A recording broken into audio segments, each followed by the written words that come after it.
If you want to support the platform just in case anything like this happens again, you can do it by way of PayPal, Patreon, Cash App, and also by the Anchor.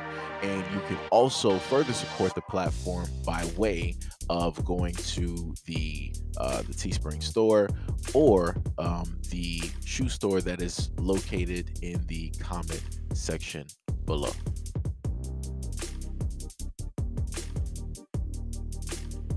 The offender was recaptured late Friday night after escaping from St. Francois County Jail in Missouri alongside 4 other inmates. Kelly McShawn, a male who identifies as a woman, had been on the run for 3 days prior to authorities tracking him down. McShawn, born Larry Bimboom, was referred to as a woman by the St. Francois County Sheriff's Department in their statements to media following his escape from the jail. At approximately 7 p.m. on the evening of January 17th, McShawn and 4 other inmates entered a cell where a sink had been pulled from the wall. The men then climbed through a plumbing access hole, making their way to a closet on the roof. They forced their way through the closet door, climbed out onto the building's roof, and fled. Cameras that would ordinarily have tracked their escape were not functioning due to construction being done on the building.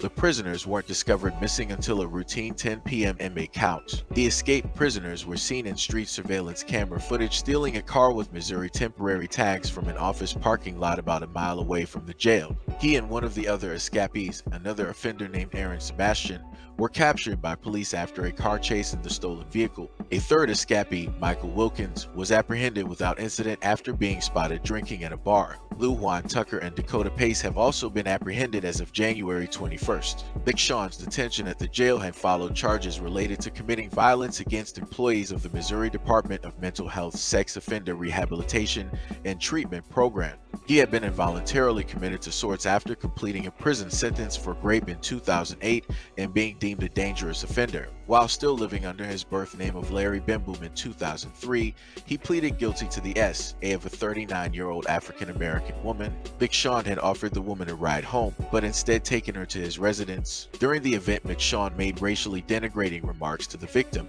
telling her that his ancestors owned slaves and ordering her call to him master. The woman managed to escape and fled from his residence. For the event, he was sentenced to 5 years in prison. Before his scheduled 2008 release, a prison psychiatrist reported that McShawn met the statutory definition of a predator, and after a second evaluating psychiatrist concurred, the state of Missouri filed a petition to involuntarily commit him to its offender rehabilitation and treatment service program. A jury trial subsequently found that he met the legal requirements for civil commitment, and he was sent to reside at sorts in Farmington. McShawn appealed the decision, but evidence presented by the evaluating psychiatrist provided insight into the predator's extensive history of dating back to when he was underage. In 2010, McShawn's appeal was denied and he has remained in civil commitment since. It's unclear when he began identifying as a woman, but he is referred to by masculine pronouns in the 2010 court filings. McShawn is the third known offender in the state of Missouri to identify as transgender. Let me explain something to y'all. There has been very few times where I've had to, in a sense, cut the amount of information that I had to cut. I'm talking about I had to cut about 3 more minutes worth of information um, because of the history that he has in doing these things. I'm talking about almost dating back to like 13, pretty much 13, right? And this is what this person decided to do. And this same person, again, was able to escape, right? Was able to escape. And like I said, the amount of years, I'm talking about range, just the amount of years. The amount of years, the amount of things that were talked about that he specifically talked about and that are known that he did, right? And again, I wanted to make sure to put in that one snippet that was directly there, and I'm not sure if people actually caught or paid attention, right? When he was under his birth name, Larry Bimboom, in 2003, pled guilty, right? To an incident that took place with a 39-year-old African American woman after he offered her a ride home, but instead took her back to his house.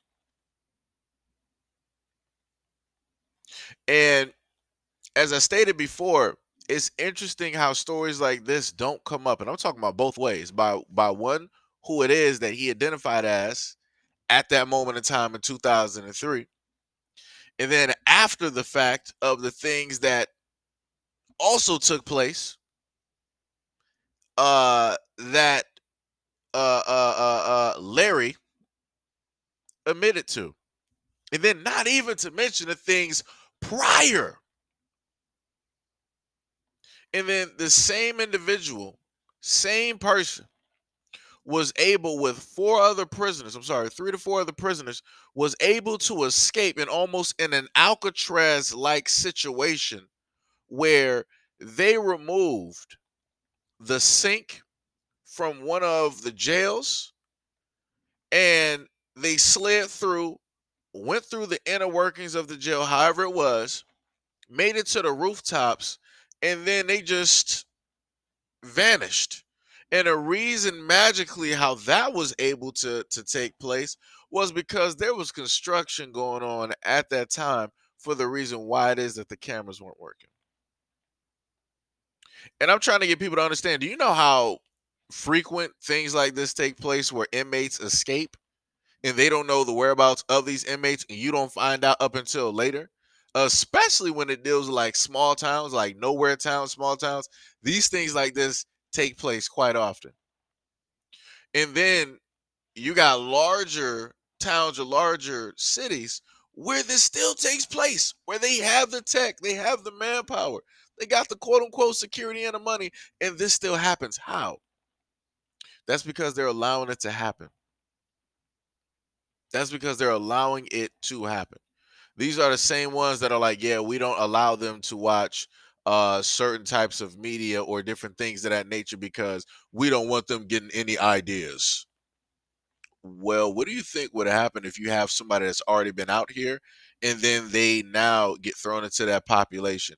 That person now has knowledge of a whole bunch of things and now can give that, guess what, directly to those inmates that might have been locked up for like 20 years. They're stuck on 20-year-old information, 30-year-old information, 40-year-old information. They don't know nothing of the new world that is out there directly right now. And then not even to point out the fact that you have inmates that got cell phones. Like if you look online right now, you can see inmates with flat screen TVs. I don't know how they got those. Inmates with cell phones. They got all types of stuff. So they up here, they're watching the exact same stuff that we're watching and that we're leaving comments on. You got inmates that are literally writing directly from jail and or prison. These are the things that they are able to get, that they are able to have. You got some people who are working day-to-day jobs and don't have some of the stuff that a lot of these inmates got, and that's crazy. That tells you a lot. That tells you a lot.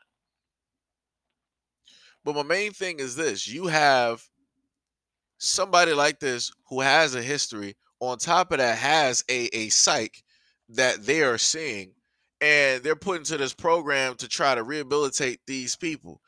And I'm not sure what type of rehabilitation that you're even talking about. The amount of history that's even going on here, that's ridiculous. It ain't no coming back from that. That is impossible. And that's why I feel like a lot of these people who are the psychologists that are in these areas, they are sympathizers and enablers. They're not there to cure anything, because some stuff you just can't be cured from. It's not happening. It's not happening. Like I'm talking about, this is pretty much woven into the DNA structure of who it is that this individual is. It's woven in there. There is no, you're not taking that out. There's no coming back from that. It's just not. But for them to really think that there's a way to rehabilitate and to change this is crazy. It's a dangerous slope. It is a very, very, very, very dangerous thing. And it's putting everybody at danger. This person has a history. And again, for those out there that want to sit up there and march and protest, why don't y'all talk about these stories? Why don't y'all bring up these people? Why don't y'all post these examples? Why aren't y'all talking, highlighting? Why y'all not putting this on mainstream? Why y'all not putting this on social media to those who are in the community? Why is it that y'all are always so silent on these things? Oh, I forgot. That's right. Because the moment in time that these things get highlighted, it automatically makes everybody look bad. Because everybody's a part of the exact same umbrella, right? Supposed to be inclusive, supposed to be loving, supposed to be caring about one another. It's all about happiness and joy and being, whatever. But now you got this. And now people wanna try to disassociate themselves. People, that has nothing to do with us. No, it does. It does. It does. The person identifies. Key word right there. Identifies. That don't go with no other group out of here. No other group out here. But again, like I said, sit back and stay silent. Sit back and stay silent while these things are continuously happening, and they're allowed to happen and they're allowed to take place. And people have to sit there and suffer in silence because others decide to stand by and stay quiet.